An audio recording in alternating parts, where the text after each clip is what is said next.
Assalamualaikum warahmatullahi wabarakatuh. Alhamdulillahi rabbil alamin. Wa bihi nasta'inu ala umuri dunya waddin. Ashhadu an la ilaha illallah wahdahu la syarikalah.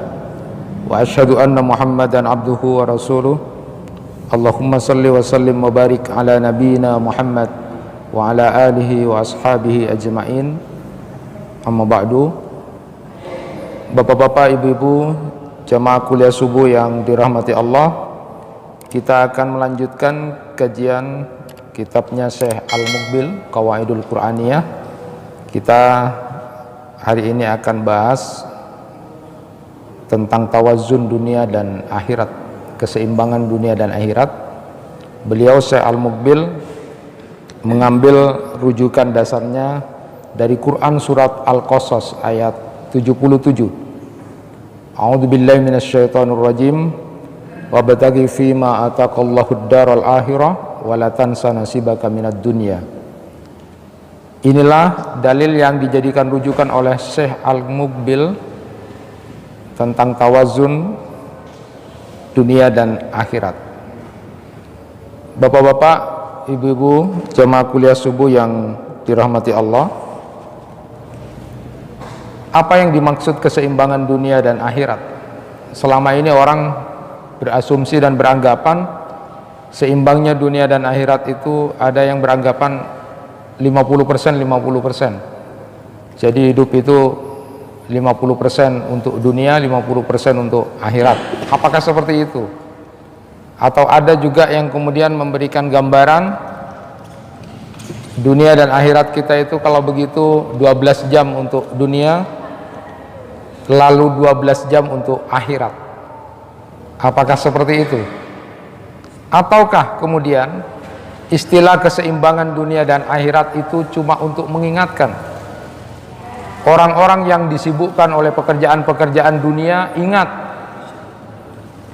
jangan terlalu sibuk ngurusin dunia, ingat akhiratmu. Dan sebaliknya, dalam konteks akhirat, orang yang sibuk setiap hari kelihatan ibadah, jangan lupa kamu punya tanggung jawab, keluarga kamu juga punya hak. Apakah seperti itu? Maka nanti kita akan bahas tentang masalah itu insya Allah.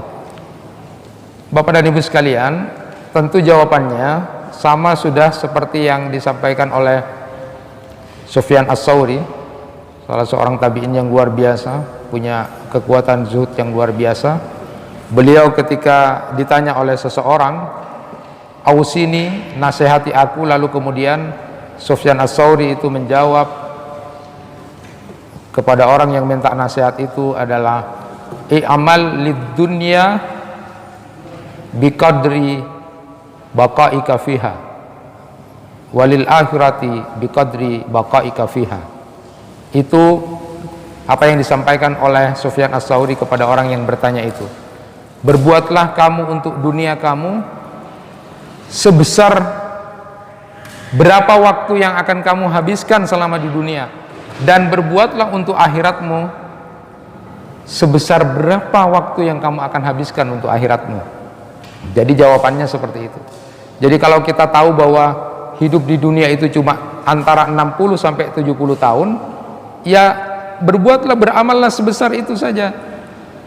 Dan kalau tahu bahwa hidup kita itu akan kekal, akan abadi di akhirat, maka berbuatlah untuk akhiratmu sebesar itu juga. Jadi intinya, jawabannya dalam makna tawazun dunia dan akhirat itu, maka carilah surga itu, ridha Allah itu 24 jam. Kalau kita perhatikan hidup di dunia itu cuma 60 sampai 70 tahun. Lalu kemudian akhirat yang begitu sangat kekal, maka tentu jauh lebih harus banyak kita beramal untuk kehidupan akhirat yang kekal itu. Bapak dan ibu sekalian, saya ingin memulai dari hal yang menarik disampaikan oleh Ibnu Hajar Al-Asqalani dalam kitab Fathul Bari beliau. Mari kita belajar apa yang disampaikan oleh Ibnu Hajar Al-Asqalani dalam Fathul Bari. Beliau menyebutkan begini: al-hikmatu fi ja'lil muharram awwal as-sana ayyahsulal ibtida'u bisahrin haram wa yuhtama bisahri haram wa tutawassata as-sanah bisahri haram wa huwa Rajab wa innama tawala syahran fil akhir li iradati tafdili al-khitam wal a'mal bil khawatim. Ini kaitannya dengan waktu. Kita akan belajar tentang waktu dulu, memulai kajian tentang dunia, tawazun dunia dan akhirat ini. Beliau menyatakan begini, Ibnu Hajar al-Asqalani dalam Fathul Barinya, hikmah dijadikannya Muharram sebagai awal tahun adalah agar awal tahun kita itu diawali dengan bulan suci dan ditutup juga dengan bulan suci, dan tahun di tengah-tengahnya itu adalah terdapat bulan suci yaitu Rajab, dan berturut-turutnya 2 bulan suci di akhir tahun itu yaitu Dzulqa'dah dan Dzulhijjah menunjukkan keutamaan penutup, dan bahwasanya amal-amal itu tergantung atau dinilai berdasarkan penutupnya. Nah, saya ingin belajar bersama apa yang disampaikan oleh Ibnu Hajar al-Asqalani biar kita memahami salah satu hikmah tentang 4 bulan haram di antara 12 bulan yang kemudian kita pahami bersama. Jadi kita paham bersama, inna iddatas syuhur indallahi isna asyara syahran. Jadi menurut perhitungan yang sudah ditetapkan ya, ada 12 bulan. Mari kita sama-sama sedikit bulan ini yang disampaikan oleh Ibnu Hajar al-Asqalani. Bulan pertama adalah Muharram. Ini 12 bulan. Inna iddatas syuhur indallahi isna asyara syahran. Muharram, lalu Safar, lalu Rabiul Awal, lalu Rabiul Tsani atau Rabiul Akhir, lalu kemudian Jumadil Ula, lalu kemudian Jumadil Tsaniyah atau Jumadil Akhirah, lalu kemudian Rajab, Sya'ban, Ramadan, Syawal, 11 Dzulqa'dah, lalu Dzulhijjah. Nah, mari kita perhatikan apa yang disampaikan oleh Ibnu Hajar al-Asqalani dalam 12 bulan ini. Minha arba'atun hurum. Di 12 bulan ini ada 4 bulan haram. Nah, apa 4 bulan haram itu? Pertama adalah Muharram, lalu kemudian Rajab, lalu kemudian Dzulqa'dah dan Dzulhijjah. Hikmahnya kata beliau bahwa kita diharapkan nanti masuk apapun diharapkan dalam keadaan baik, dalam keadaan suci. Jadi masuk apapun, masuk bulan, masuk ke tempat harus baik. Hidup kita pun harus dimulai dengan baik. Nanti kalau kita mau berakhir, maka kita harus juga baik. Itu kata beliau. Jadi Muharram, Rajab, lalu Dzulqa'dah dan Dzulhijjah. Hikmah pertama adalah agar kita nanti memasuki sesuatu atau ada urusan apa harus yang baik yang pertama. Nanti kalau mau berakhir juga harus baik. Itu yang penting. Kita hidup harus baik, nanti kalau kita memang mati juga harus dalam keadaan baik. Nah, di tengah-tengahnya beliau sebutkan, jadi Rajab itu yang kalau tengah itu antara 6 dan 7. Nah, Rajab itu di bulan ke-7. Di tengah-tengahnya itu juga kita harus baik. Jadi kalau kita masuk apa saja, jadi pegawai misalnya, jadi masuk pegawai itu yang baik. Masuk apa saja harus baik. Nah, di tengah-tengah prosesnya juga harus baik, dan di akhir juga harus baik. Itu hikmah yang pertama yang beliau sebutkan, karena di tengah-tengah, di awal, di tengah, lalu kemudian di akhir. Nah, yang kedua hikmah yang beliau tunjukkan yang luar biasa, kenapa kemudian bulan haram itu di akhirnya itu ada dua, Zulqa'dah dan Zulhijjah. Beliau sampaikan tadi yang sudah saya bacakan, bahwa hidup ini dalam urusan waktu itu akhirnya tergantung kepada akhirnya. Jadi menunjukkan keutamaan penutup. Apapun yang kita lakukan di dunia ini, maka endingnya sebenarnya adalah tergantung kepada akhirnya. Innamal a'malu bil hawatim. Maka beliau sebutkan kenapa kemudian di akhir ini bulan haramnya itu di akhir Dzulqa'dah dan Dzulhijjah dua, untuk menunjukkan bahwa penutup itu dalam hidup itu sangat menentukan kita. Makanya kemudian ada Dzulqa'dah dan Dzulhijjah di akhir. Itulah 4 bulan haram untuk sama-sama kita ketahui. Kita ingin lanjutkan sekarang. Bapak dan Ibu, sudah kita pahami itu.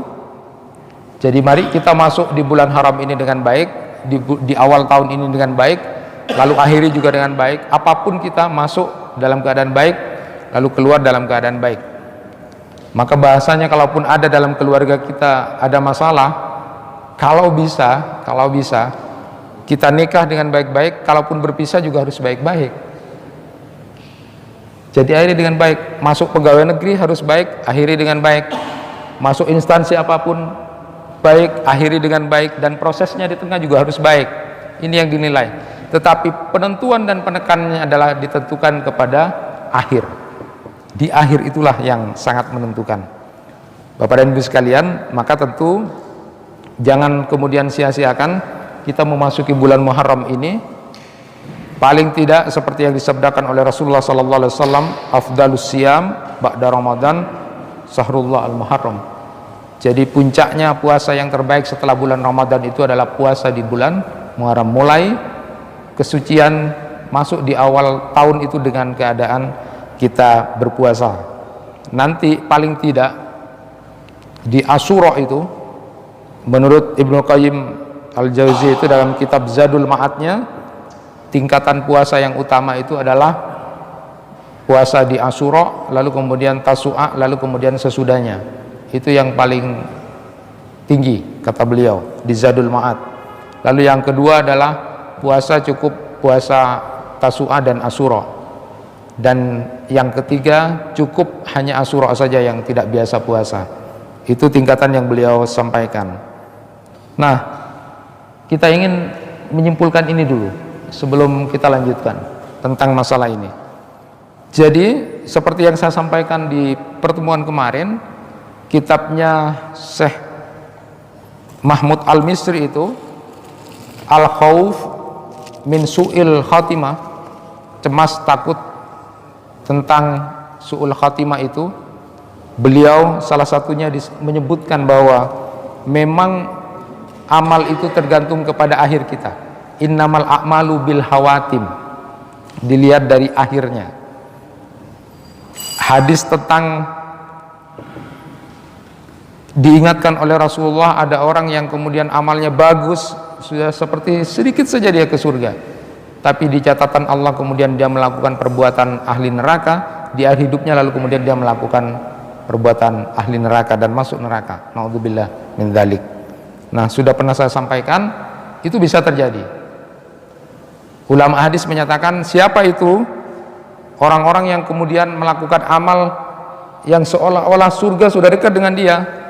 Di antaranya disebutkan satu orang yang di akhir hidupnya mendapatkan yang namanya cobaan dan ujian yang berat. Dia orang baik, tapi kemudian di akhir hidupnya dia mengalami ujian yang berat, sehingga kemudian di akhir hidupnya dia tidak kuat lalu melakukan hal yang tidak baik, perbuatan ahli neraka, naudzubillah. Yang kedua juga ada orang yang kemudian di akhir hidupnya itu terkena syahwat dan subhat, ujian syahwat dan subhat. Yang ketiga, ada orang yang mengucapkan kata-kata kufur sehingga kemudian dia menjadi murtad. Dan yang keempat, ada orang yang beramal ternyata semua amalnya itu adalah riya, hanya untuk dipuji oleh orang lain, maka tidak ada nilai dan gunanya. Dan yang kelima itu adalah sebenarnya orang yang melakukan kebaikan ini sebenarnya dia adalah orang munafik. Dia melakukan perbuatan itu sebenarnya hatinya menolak untuk melakukan itu. Dia hanya ingin tampil yang baik di depan orang lain, padahal dirinya sendiri tidak menyenangi apapun perbuatan yang dilakukan. Hati-hati Bapak dan Ibu sekalian, seperti yang disampaikan oleh Syekh Mahmud Al-Misri juga di dalam kitab beliau, di samping amal-amal itu tergantung kepada akhirnya, juga disebutkan bahwa amal-amal terakhir manusia itu adalah warisan apa yang dilakukan sebelumnya. Sehingga kemudian banyak ulama salaf itu kemudian kesehariannya itu ada kecemasan dan ketakutan seandainya kemudian amalnya itu di akhirnya menjadi tidak baik. Orang sekelas Sufyan Ats-Tsauri saja itu setiap hari itu, setiap malam dia khawatir, ada kekhawatiran, ya Allah jangan sampai saya masuk golongan orang-orang yang imannya dicabut di akhir hidup, karena tergantung kepada akhirnya. Sebenarnya kita semua tidak tahu, jadi ada kecemasan, ketakutan, ya Allah jangan sampai saya di akhir hidup saya dicabut imannya, karena kita tidak ada yang tahu. Maka Malik bin Dinar juga begitu, setiap mau sholat, selesai sholat malam itu selalu kemudian curhat sama Allah, ya Allah engkau tahu siapa penghuni surga, siapa penghuni neraka, dan aku tidak tahu aku ada di mana tentang itu. Itu yang kemudian disampaikan oleh Malik bin Dinar ketika kemudian setelah selesai melaksanakan sholat malam itu.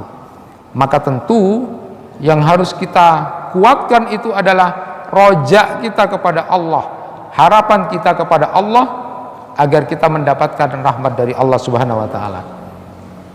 Menurut Ibnu Qayyim Al-Jauzi juga disebutkan, beliau menyatakan yang namanya roja itu ada 3 macam.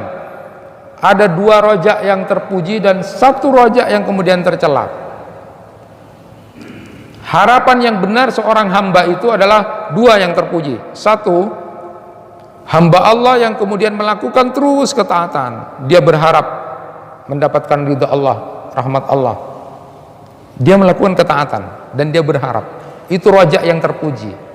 Yang kedua, ada orang yang melakukan kesalahan atau dosa lalu dia bertaubat, setelah bertaubat dia tidak mau melakukan lagi dan menjaga perbuatannya, itu adalah roja yang terpuji. Dia mengharapkan ampunan dari Allah, lalu dia tidak lagi mengulangi kesalahannya, itu roja yang terpuji.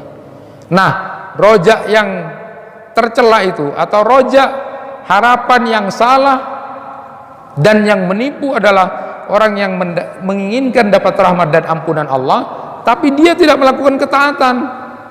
Ini adalah maghrur. Ini adalah maghrur. Sama seperti model husnudzon kepada Allah. Kata beliau, disebutkan husnudzon itu adalah husnul amal. Orang yang bersangka baik kepada Allah itu tandanya adalah dia melakukan kebagusan amal, bukan cuma berangan-angan. Nah, disebutkan ketika ada hadis qudsi, ana inda dzanni abdi bi, ya, aku Allah tergantung kepada sangkaan hambaku. Hadis qudsi itu kemudian oleh Qadhi bin Iyad itu ditafsiri, artinya kita diharuskan untuk bersangka baik kepada Allah dan berharap kepada Allah. Maknanya adalah orang yang mau bertobat akan diberikan taubat oleh Allah. Orang yang meminta ampunan, Allah akan ampuni. Orang yang meminta kecukupan dalam hidupnya akan diberikan kecukupan. Apapun yang diminta, asalkan sangka hambaku itu baik. Itu yang disebutkan. Tetapi penting untuk sama-sama kita ketahui, di samping punya husnudzan kepada Allah, dalam kehidupan keseharian ini juga harus bersih hatinya dengan husnudzon sesama manusia. Saya tidak habis pikir kemudian hebatnya orang seperti Umar bin Abdul Aziz itu. Umar bin Abdul Aziz itu menasehati, bila kamu mendengar ada orang yang berkata-kata kepada dirimu, Maka selama pikiranmu bisa menafsiri yang positif, menafsiri yang baik, tafsiri yang baik, jangan sampai tafsir yang jelek. Bila kamu masih mampu untuk memberikan tafsiran yang baik terhadap omongan orang, maka tafsir yang baik, jangan yang jelek. Itu nasihat yang luar biasa. Sesama manusia, mungkin beda caca, ada caca yang kemudian bisa kamu tafsiri itu masih positif, tafsir yang positif. Jangan keburu yang negatif. Itu Umar bin Abdul Aziz.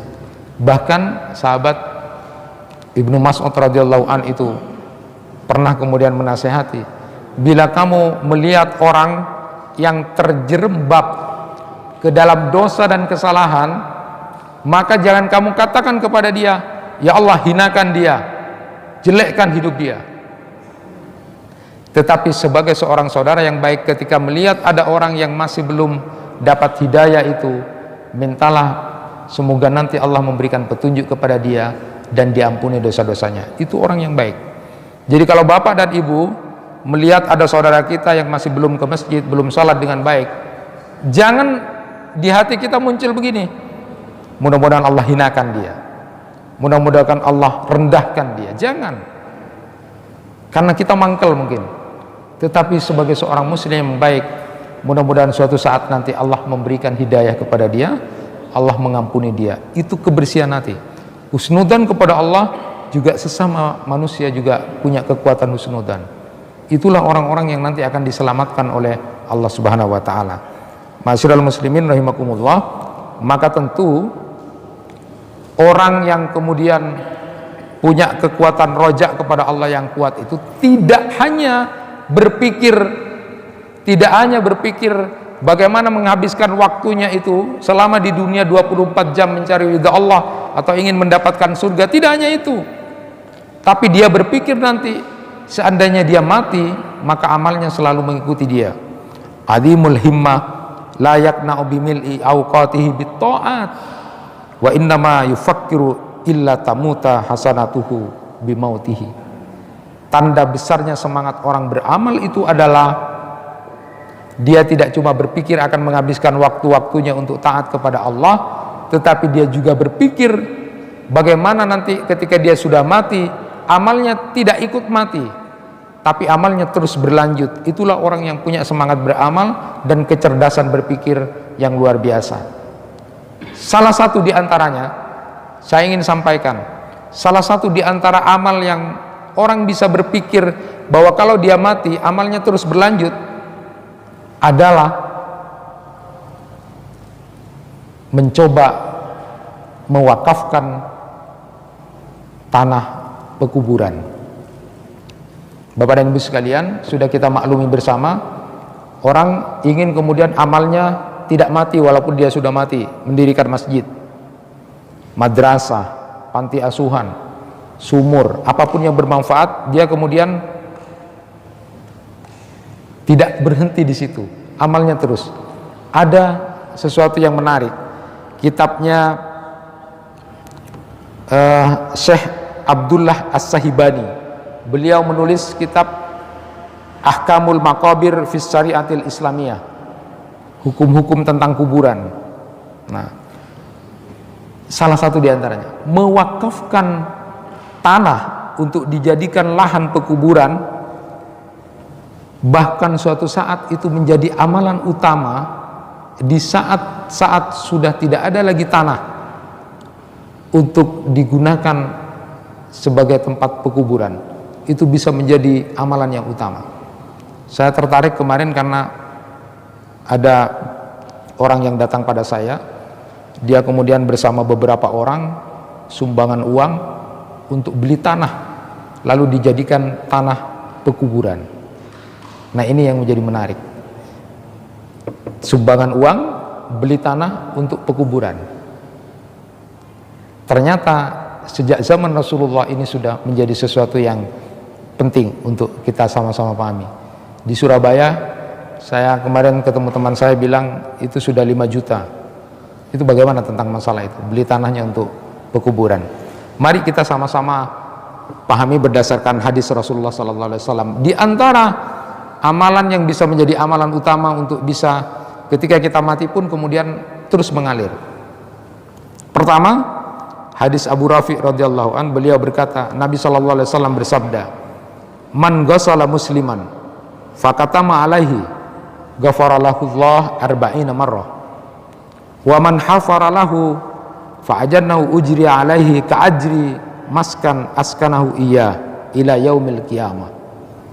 Wa man kafanahu kasahullah yaumal qiyamah min sundusin wastabrakil jannah."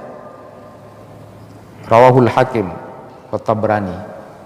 Bapak dan Ibu sekalian, ini hadis sering saya sampaikan kepada orang-orang yang bekerja dalam masalah kematian. Hebat, ini luar biasa. Rasulullah menyatakan, barang siapa yang memandikan jenazah, memandikan mayat seorang muslim, lalu merahasiakan aibnya, niscaya Allah akan mengampuni dia 40 kali. Ada yang bilang 40 macam dosa. Jadi orang yang suka memandikan jenazah, memandikan mayat, dia punya profesi begitu, dia ikhlas lakukan, lalu dia merahasiakan aib jenazah itu. Karena jangan dikotori dengan kemudian sudah memandikan jenazah terus dibilang ada ininya, ada anunya. Tidak boleh. Makanya yang memandikan itu harus keluarga atau rahasia. Ada orang yang punya profesi begitu lalu merahasiakan, maka pahalanya itu 40 macam dosa dia akan ampuni oleh Allah. 40 kali. Ada yang menyatakan 40 macam dosa dari orang yang memandikan jenazah itu. Maka mulia amalan seperti ini. Dilanjutkan di hadis itu, siapa orang yang menggali kubur mayat lalu dia menguburkannya, maka dia diberi pahala seperti dia memberi tempat tinggal sampai hari kiamat. Apa ndak hebat itu? Bapak dan Ibu punya kos-kosan. Sekarang ada orang mendirikan kos-kosan. Itu satu bulannya misalnya 500. Lah kalau kemudian ikhlas memberikan tanah untuk orang yang sudah mati, berapa ratus ribu yang sudah disumbangkan sampai hari kiamat nanti. 500 per bulan dia sudah sewa tanah. Bapak dan Ibu lalu kemudian jadi donatur, mencari tanah untuk dijadikan wakaf pekuburan. Lalu kemudian dari hasil itu kemudian dipakai oleh salah seorang saudara kita yang sudah mati, menggalikan kubur, lalu kemudian menguburkan, maka pahalanya tinggal mengalihkan itu.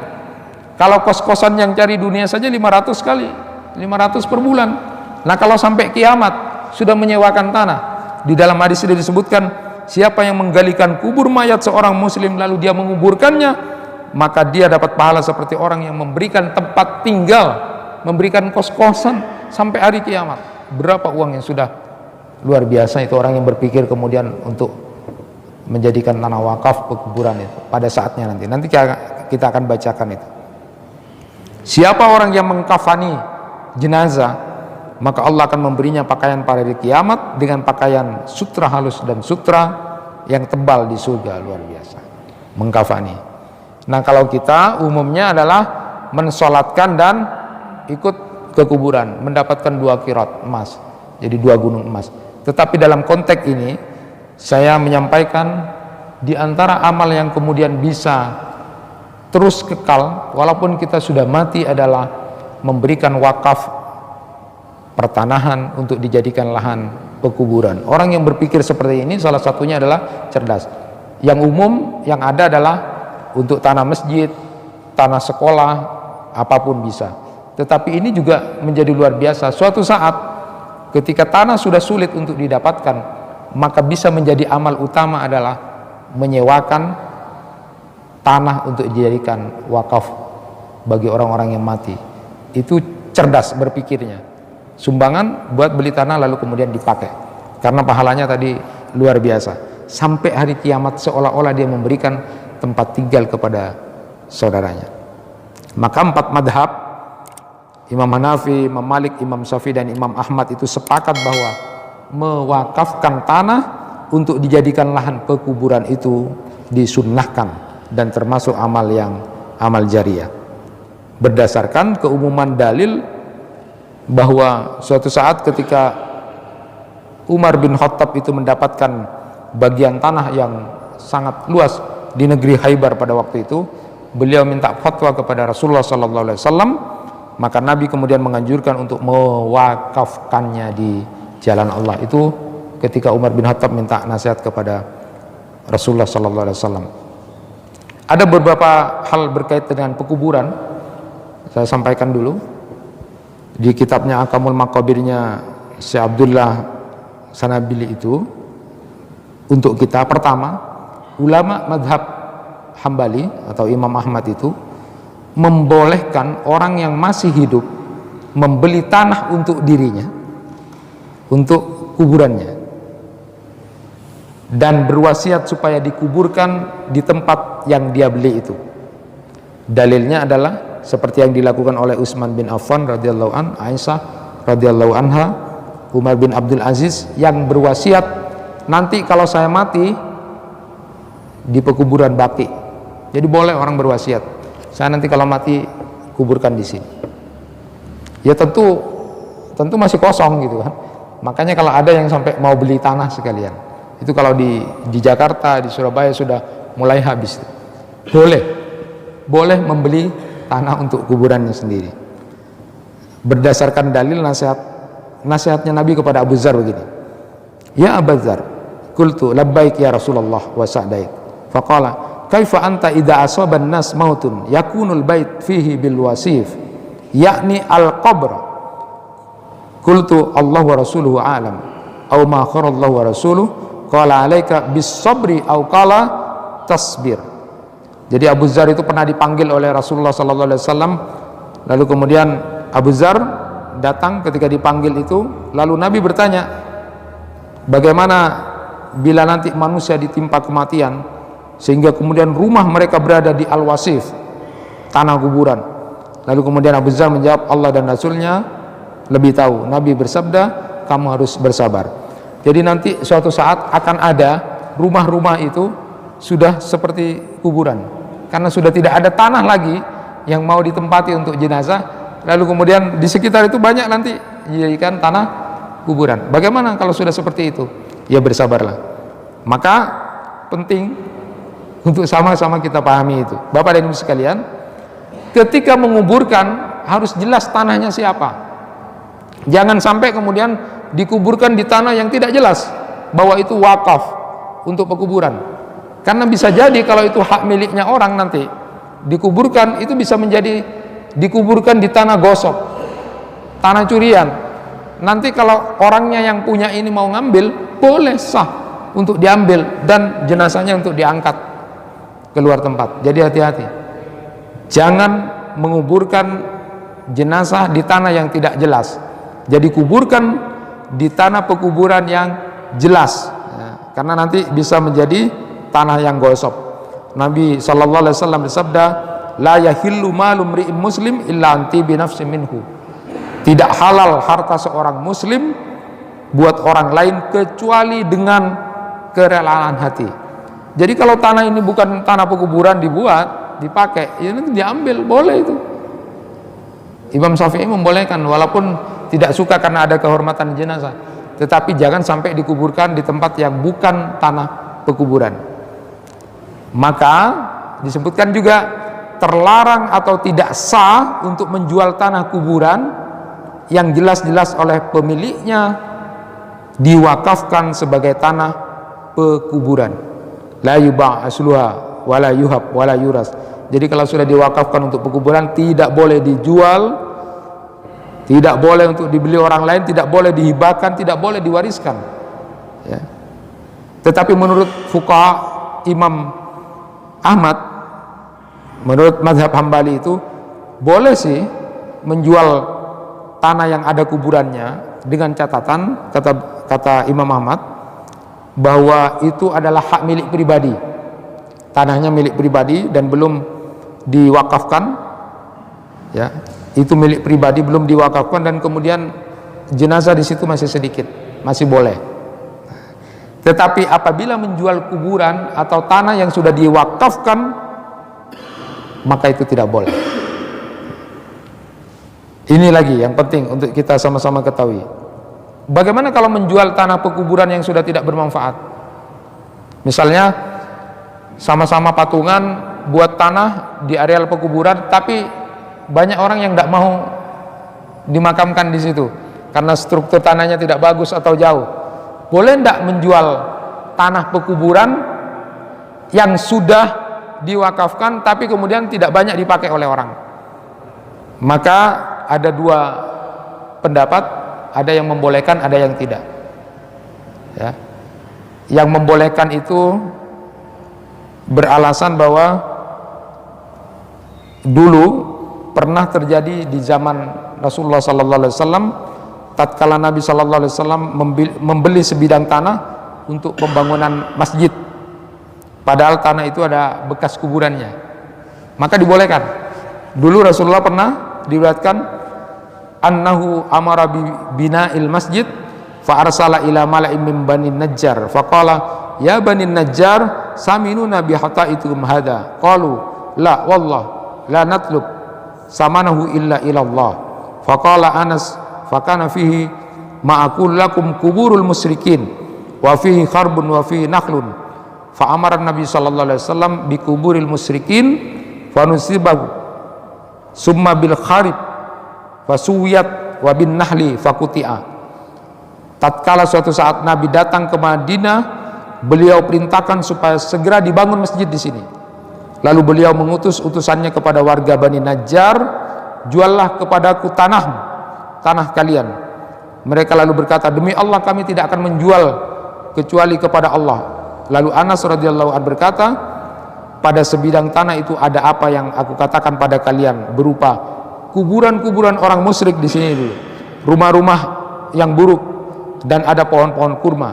Maka lalu Nabi SAW memerintahkan supaya digali kubur-kubur orang musyrik itu, diratakan rumah-rumah yang runtuh dan ditebang pohon kurmanya. Maka mereka pun melakukannya. Artinya kalau sudah ada tanah wakaf untuk pekuburan lalu kemudian itu tidak bermanfaat, lalu kemudian tidak dipakai, maka boleh untuk dijual. Satu, boleh diganti, cari tanah perwakafan untuk pekuburan di tempat lain, atau kemudian bisa digunakan untuk sesuatu yang maslahat. Maka menjual tanah wakaf itu bisa dibolehkan kalau sudah tidak bermanfaat, dengan kemudian mengganti atau membeli dengan hal yang serupa. Misalnya ada orang yang mewakafkan ini tapi tidak dipakai, sudah tidak berguna, sudah boleh tidak menjual tanah wakaf itu? Ada ulama yang membolehkan, tapi dengan peruntukan yang sama nanti. Misalnya di tempat lain yang lebih potensial, boleh diganti.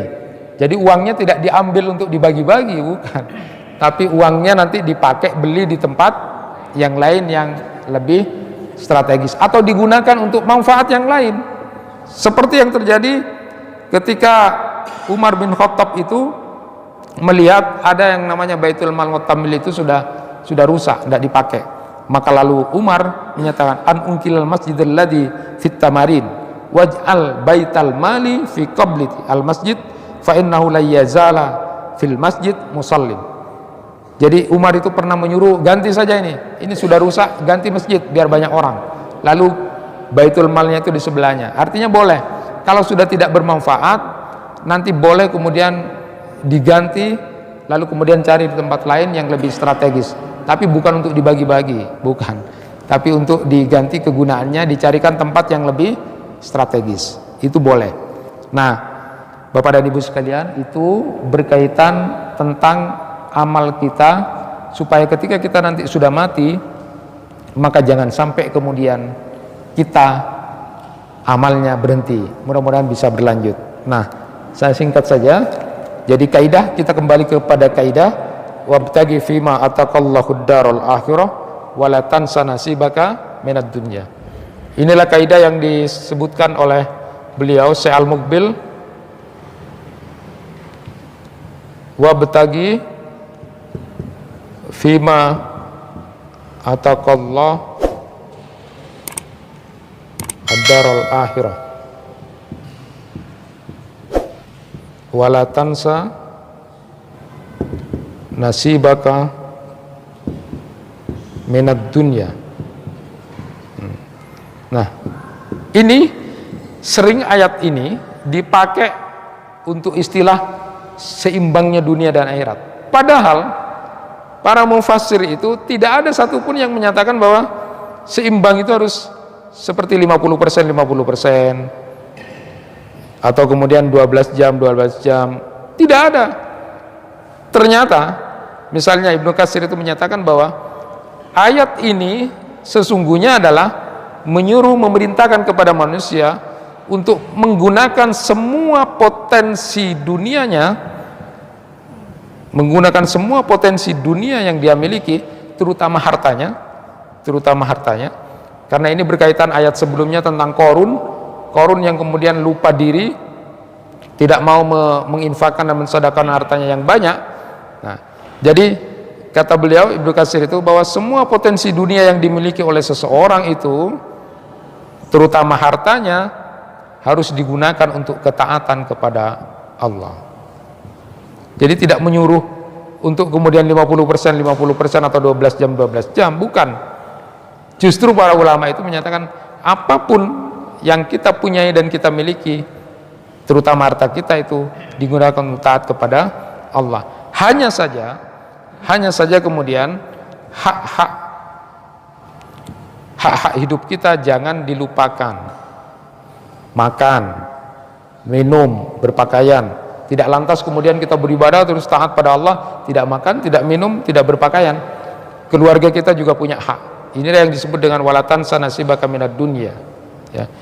Jadi larangan yang sifatnya boleh. Biasanya kalau dilarang itu ya dilarang, tapi ini ternyata larangan yang sifatnya membolehkan, ya. Biasanya dilarang jangan dilakukan, kalau ini larangan yang sifatnya membolehkan, tidak boleh melupakan. Sama juga Syekh Abdurrahman As-Sa'di itu, kalau ini Ibnu Katsir, kalau Syekh Abdurrahman As-Sa'di itu saya lihat juga di tafsir beliau menyatakan bahwa jangan sampai hal-hal dunia melupakan kita tentang akhirat kita. Jadi dilihat dari beberapa tafsir itu, tidak ada para mufassir yang kemudian mengatakan bahwa ini harus imbang dunia dan akhirat, tidak ada. Jadi justru maknanya adalah gunakan semua potensi yang kita miliki untuk bisa mendapatkan ad-darul akhirah, terutama apa yang kemudian yang diberikan Allah kepada kita. Maka intinya adalah kaidah yang disampaikan oleh Syekh Al-Muqbil itu, ingat bahwa tawazun, seimbangnya dunia dan akhirat itu maknanya adalah kita pergunakan seluruh yang kita punyai, waktu, tenaga, harta, untuk ketaatan kepada Allah Subhanahu wa ta'ala. Artinya tawazun dunia dan akhirat itu maknanya adalah carilah surga, carilah ridha Allah, carilah surga sebagai tempat kembali yang terbaik itu 24 jam. Carilah surga itu, carilah ridha Allah itu 24 jam. Kenapa? Karena tadi sudah disebutkan oleh Sufyan Ats-Tsauri, beramallah, berbuatlah untuk duniamu sebatas kamu kira berapa waktunya. Kalau sudah 60-70 tahun ya sudah cukup itu aja. Lalu kemudian untuk akhiratmu berapa hidupnya? Lama, abadi. Maka tentu 24 jam waktu kita gunakan untuk mencari surga. Dimulai dari waktu subuh. Jadi dimulai dari waktu subuh atau waktu pagi, sudah seperti biasa sholat subuh berjamaah seperti yang kita lakukan insya Allah. Setelah sholat subuh berjamaah itu lalu kemudian zikir pagi, lalu bisa baca Quran, lalu bisa menunggu, bisa sholat suruk, bisa kemudian juga sholat duha. Walaupun sholat suruk dan sholat awal duha itu ada yang berpendapat bahwa suruk itu adalah awal duha, tapi ada yang membedakan suruk ya suruk, duha ya duha. Silakan, karena dalilnya sama-sama punya kekuatan. Nah, setelah kemudian zikir pagi, lalu bisa suruk, bisa duha. Duha tentu seperti yang saya sampaikan kemarin, paling tidak 4 rakaat. 2 rakaat itu untuk menunjukkan kita sudah bersyukur pada Allah, sudah bisa hidup hari ini diberi kecukupan, tanda sedekah kita kepada Allah. Dengan 360 tulang yang diberikan ini sudah sehat. 2 rakaat. 2 rakaatnya adalah untuk bisa diberikan kecukupan. Allah Rasulullah SAW dalam hadisnya menyebutkan siapa yang salat duha 4 rakaat nanti Allah akan cukupkan hidupnya hari itu.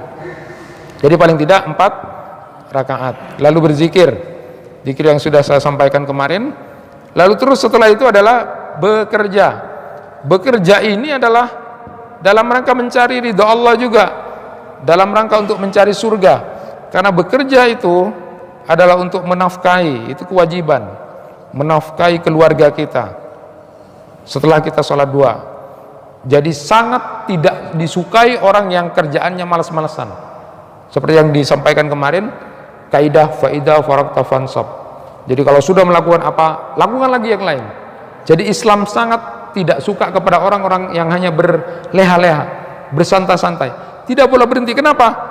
Ikmal li akhirah, untuk akhirat kita lakukan adalah biqadri baqiya fiha. Terlalu lama. Jadi kalau kemudian berleha-leha jangan sampai. Nah, setelah itu persiapan sholat duhur. Jangan lupa kalau bisa 4 rakaat sebelum duhur, lalu kemudian zuhur, lalu kemudian setelah selesai sholat duhur. Begitu berikutnya qailullah boleh. Qailullah itu boleh sebelum duhur. Kalau bapak-bapak yang sudah pensiun yang tidak kerja boleh sebelum duhur, boleh juga sesudah duhur. Diniatkan, ini saja juga punya niat. Dia nikmati karena kelelahan, lalu berniat nanti malam bisa bangun, maka kemudian tidur. Lalu kemudian asar juga begitu. Jangan sampai kelupaan asar, karena di dalam hadis disebutkan siapa yang kemudian tidak sholat asar berjamaah, maka seperti kehilangan harta dari keluarganya. Jadi utamanya ini asar. Asar subuh ini adalah malaikat secara sip untuk melaporkan apa yang kita lakukan. Sholat subuh dan asar, malaikat melaporkan keadaan kita. Jadi sholat asar ini. Lalu kemudian yang 9, zikir petang, persiapan maghrib.